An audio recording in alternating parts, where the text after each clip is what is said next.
Welcome to your essential guide on maintaining your tumble dryer. Regular maintenance is key to enhancing efficiency, extending lifespan, and minimizing fire risks.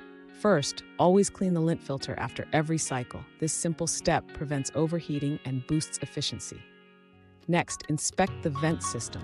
Look for blockages and clean it every 6 months to ensure proper airflow. Don't forget to wipe the drum with a damp cloth to remove any residue from fabric softeners or detergents. Now let's talk about the dryer hose. Make sure it isn't kinked or crushed, allowing for optimal air circulation. Overloading is a common mistake.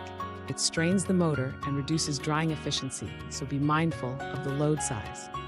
Pay attention to unusual noises, as they may signal worn-out parts needing attention.